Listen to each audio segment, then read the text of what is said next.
Hey, what's up, everyone?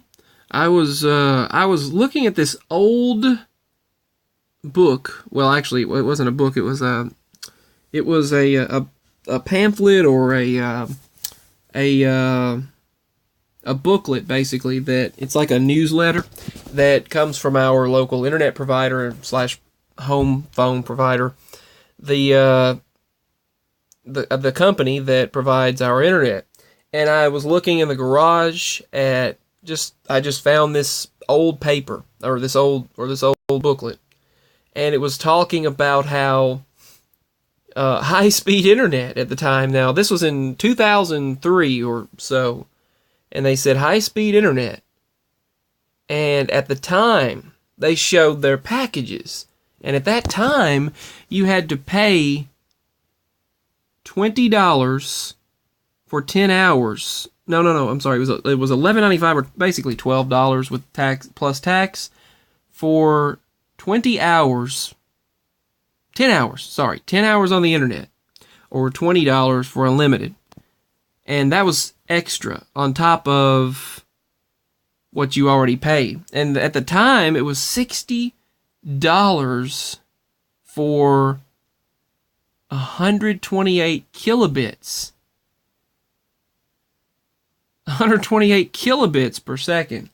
I mean, and that is not even enough to go up. I mean, that's like not even a millisecond of audio.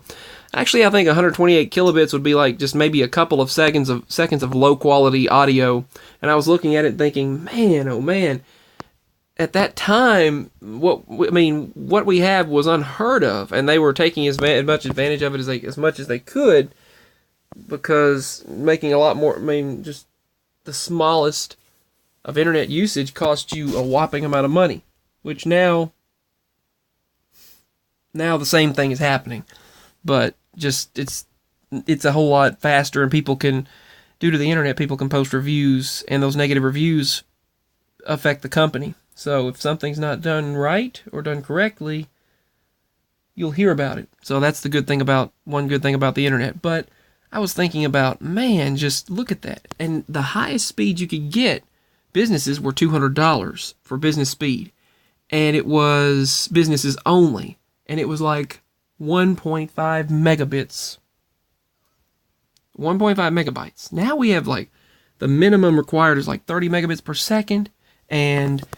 Or 100 or 300. Some people get a gig, which I don't have a gig, but still, I mean, the speed is, now we can just like, okay, I'm on my phone, I'm going to select a button, and I'm going to go on this Genie app or whatever, look at the lights that are connected with it, and press the button from somewhere in town, light comes on at home. Press it again, light goes off at home.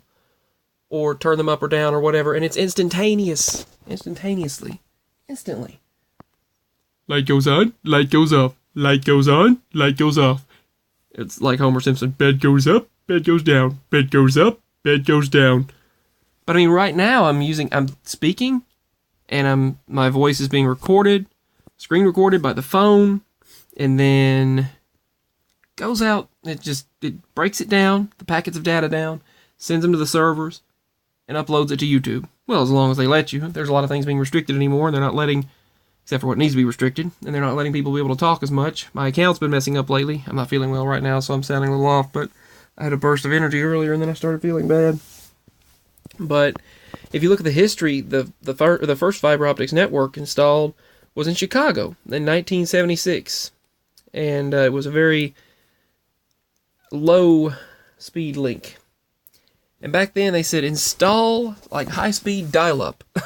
That was high speed. 15 years ago, high speed was like, it was that dial-up sound. Like when Kevin James on King of Queens said, with all the technology, you think they can come up with a better sound than... But anyway, yeah, I've got a hoarse voice. But the paper said that we have a growing and expanding technology network of speeds, and everyone's on the internet, and it costs you $5 per email address back then, and back before Google was really taking off. I mean, people told you to Google something back then. I was like, what the heck? Google it. And they paid outrageous prices for their AOL and their internet service, and those companies, the local services charged outrageous, the local internet service providers. But back then, now more than 90% of long distance voices use fiber optics links. And back then they said that, a landline was the best option because you could be dropped, you could have dropped calls, and I was just reading all this and thinking, man, it's come so far. You can turn things on and off from a distance and send things immediately and have people listen like I'm doing right now. And it goes to servers and goes to YouTube, uploads the video online, and then you can listen to me talk and comment instantaneously, instantly. I mean, it's amazing.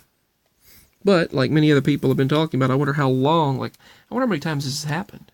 Think about it. I mean, how many times that humans have been wiped out over and over by, maybe God just started it again. I don't know, but just so many things now. I mean, everywhere you go, everything is linked. You use a debit card, if you use the computer, if you use a device, if you pay someone, they're using the computer. I mean, if you go to the store, you're using the computer. Their surveillance is set up through computer. Everything is set up through those fiber optics, and it's instantaneous, and it's just a network of networks everywhere that was unheard of years ago, but then they take advantage of it and take it too far for control and surveillance. And like Edward Snowden said, that is an interesting movie. I seen it on TV a few days ago. He said that they are taking advantage of it and monitoring a majority of people that don't even need to be monitored and not paying attention to what they need to. And they're using it to, they're just taking advantage of it and not using it for its proper use. But the surveillance, modern smart TVs, they take your viewing habits and they sell it to providers, and they take your information and everything, basic information about you, and sell it. For example, I mean, the phone company and electric company, they got our debit number. I mean, my mama's debit card number, and they got they linked it with my Google email account and my Google account, Gmail, and started emailing me out of nowhere. And I thought, where did this come from? I mean, it's convenient to be able to pay the bill through the phone, type in the number, just pay the electric bill. It's a whole long, drawn-out process. You can't talk to anyone anymore. It's a drawn-out process. You used to be able to talk to a person. Now it's all automated. You type in numbers and pay the bill that way. And then it's charged a convenience fee. I mean, it shouldn't even be a convenience fee now, though. It should just be common, given, just a given to use your account, debit account or whatever, debit card. But they charge a convenience fee now. It's crazy. But I mean, it's instantaneous. It's instant. And when you look at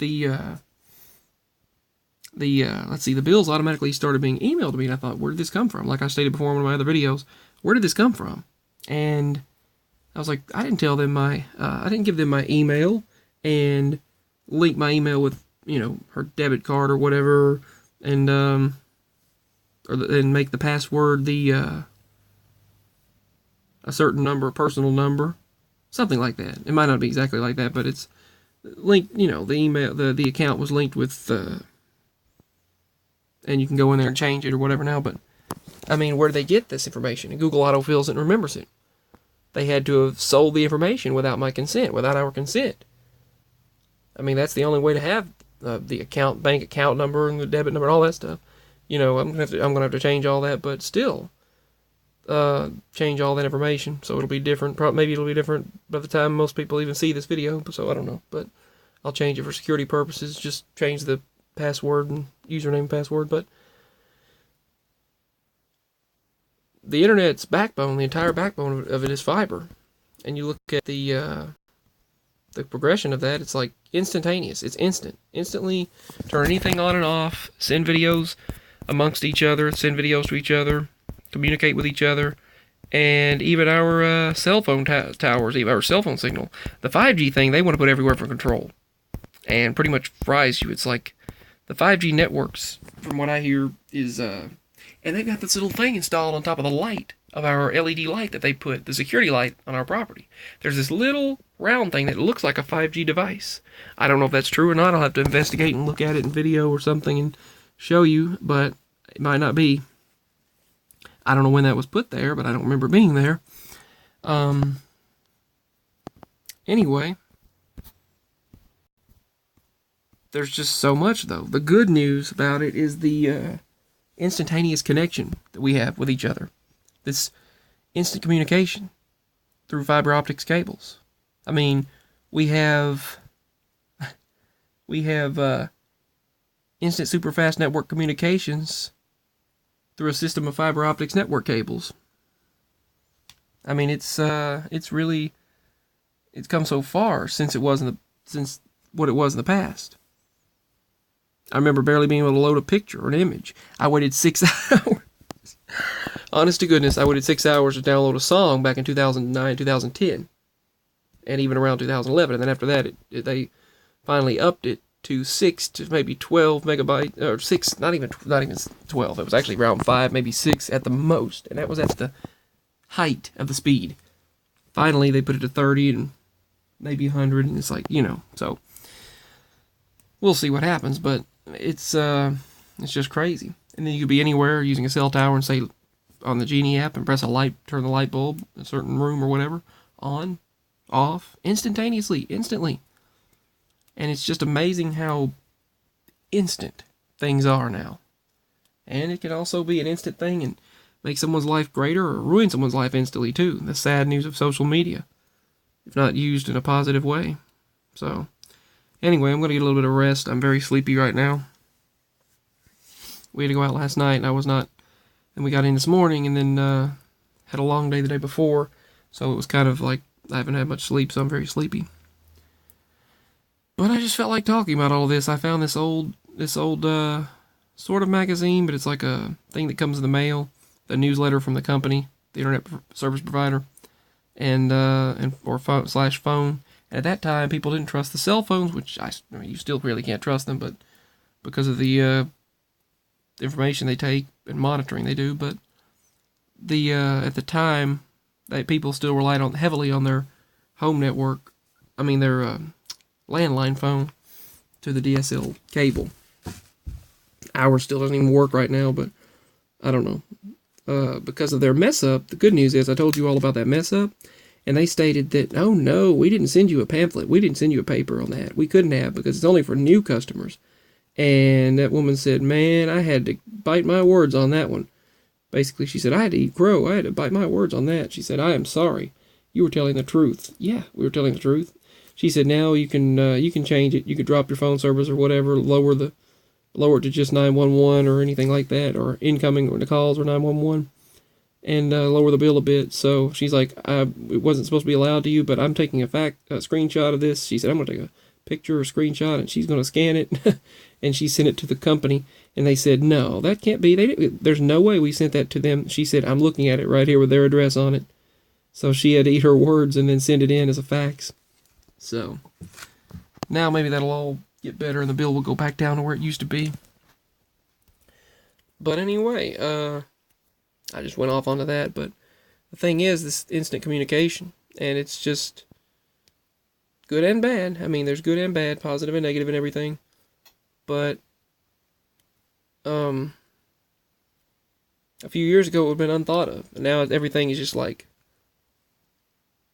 everything's just instant, and we're so used to that children of the future probably won't, well, if it goes continually, normally, but a lot of things happening, so who knows. But children probably won't even know how to turn on a regular light, use a switch, or an appliance or device. They'll just know how to use Google or technology to do it. Things are so different than they were. And it was what we do now. I grew up during the transition of it all. I witnessed it all transition. I literally, being born in 1994, I witnessed the entire progression and transition of this. I literally did. I literally witnessed the entire transition of all of this. And I remember the primary source of entertainment. I remember the primary way watching movies and shows. You would put the VHS tape in and watch it. It was a big deal when you had a VHS and DVD player built in the TV. That was like, whoa. And they were super expensive, as expensive as an HD TV is now. Or 4K TV. And at the time, we put the VHS in or the DVD in. Then it went over to, we finally got DVD players. Portable DVD players were a big deal. And if they had a thumb drive reader, or a USB or SD card reader, that was unheard of practically. And it was in low quality if you did, but still, it was. Whoops! I deeply apologize for dropping the phone. Hopefully that did not affect. I'll put a warning or something on there for that toward the end. But anyway, the maximum, I think it was like 8 gigabytes was a huge deal for a micro SD card or an SD card. 8 gigabytes. That's maximum all you needed for documents because they were just a few kilobits or kilobytes or megabytes, whatever. They weren't very large of files. And so, I mean, it's advanced so much, positively and negatively. But that was the maximum size. I remember a few 100 megabytes was the memory card for the PlayStation 2s. It was just a few 100 megabytes. In, let's see, 2005, and then in 2007, I think, they had a 256 megabyte micro SD card. That's what they could hold on that something that size. The cat wants something, so that's what you just heard. She's talking to me now. She has her crazy ways. But anyway, let's see. Back to what I was stating. I've got a lot I want to talk about and share, by the way. So many things. So many things. So many unusual or strange people have come up to us and talked about healing and everything. So many situations of where people, just so many people in general. But just the progression of this technology has been amazing to witness. And I remember, well, I mean, I looked online and seen 256 megabytes in 2005, 2007 for a micro SD card, something that small. That was a big deal. Before then, kilobits were a big deal per second. And then, fast forward 10 years later, 2015, they said they had 64 gigabyte and 128 gigabytes. Now, during Black Friday and Christmas, I got a 256 gigabyte micro SD card, a Samsung, for, let's see, I got a $10 discount from $35, so I got it for a little of nothing for the price that they would normally be. I had some discount codes that I could use. I mean, think about that. That would have been unheard of at that time. The memory cards, I remember when we had this, they were talking about this other camera, and they wanted us to get this VHS tape camera because, or they wanted my mama to get this VHS tape camera because that was cutting edge, that was top notch at the time. And they said the other equipment, well, you might as well throw a device away when it goes out because it costs too much to repair it. That's where they were making so much money then.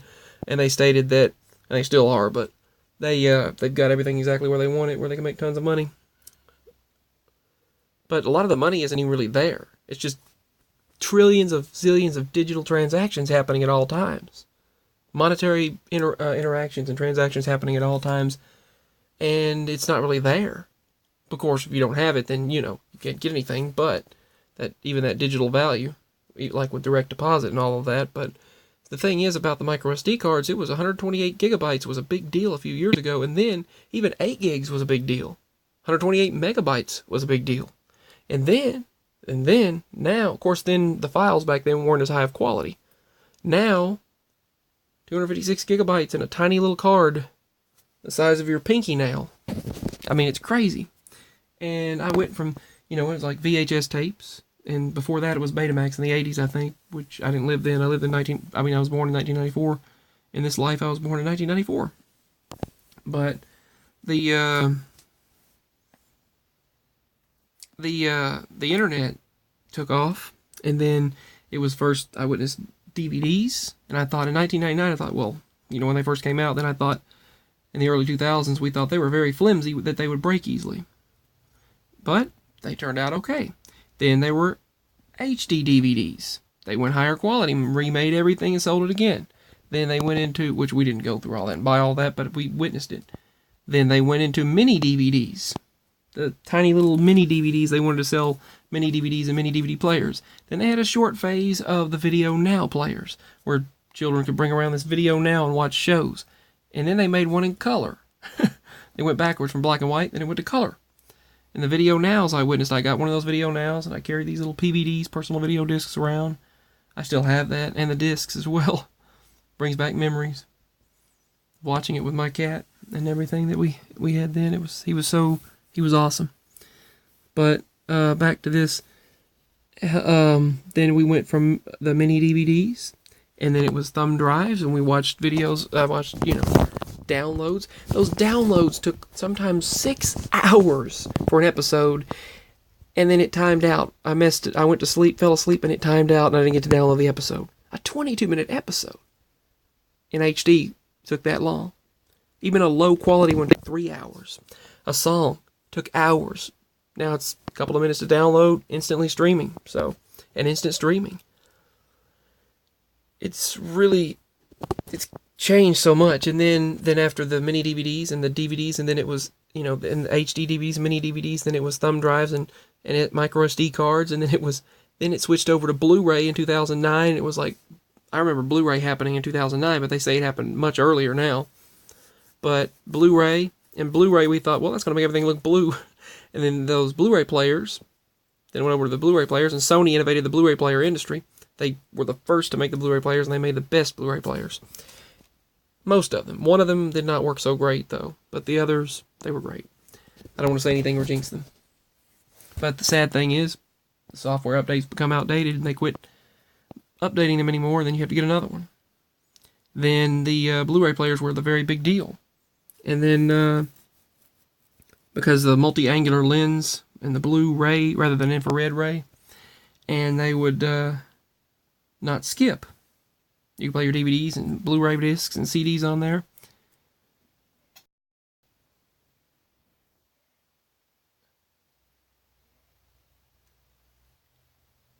That's the next door people, but then it would upconvert them to higher quality. And I hope you don't hear the people next door, sorry. They're yelling at their dogs or something, but anyway, but then it would upconvert them to high quality, and then we have 1080p, now it's 2650 and 4K, and then it went to streaming after that. Right after that, it was streaming. Then it was low quality streaming, but then it was HD streaming, and now it's Ultra HD and HDX, UHD, 4K, now 8K, which we don't have 8K because that is ridiculously expensive back to the way the prices used to be. But it's just crazy. And now our primary form of entertainment is streaming, which I still put the Blu-ray discs and DVDs in, and then it went from Blu-ray players to the Fire Sticks and Rokus, and something so small, Chromecast, and then it was all built into the TVs, so I literally witnessed the transition of everything. I literally witnessed it transition. All of it transition over. It's crazy. It's instant communication and all of this. It's crazy to think about, but then it's like, meh, everyone's like, meh, not so much now. It's just like commonplace. Like, it's just instant communication over a network of fiber optics cables. That's all. A network of networks we call the internet. But something like that would have been considered miraculous a few years ago that people take for granted now. I mean, it's just crazy how far things have gone and how far they've come. Anyway, I hope everyone has a lovely weekend. Let's pray for a good and calm, happy, peaceful weekend and Sunday tomorrow and a great day and everything, please. I'm going to get some rest, hopefully. Hopefully I'm going to get some rest. I don't feel so well, haven't felt well. Pray that everything gets better. I'll share my story of this person we met a couple of days ago, my mom and I met, and other things and strange things that have been happening. So peace, much love, God bless. Hope to speak with all of you again very soon. Bye. My phone's out of memory, so hopefully this video works okay. I'm using the micro SD card anyway. The 256 gigabyte one, by the way, just like I was talking about. I just opened that one from Christmas that I got back on Black Friday or Cyber Monday. They had their deals. But anyway, peace. Much love, everyone. Bye.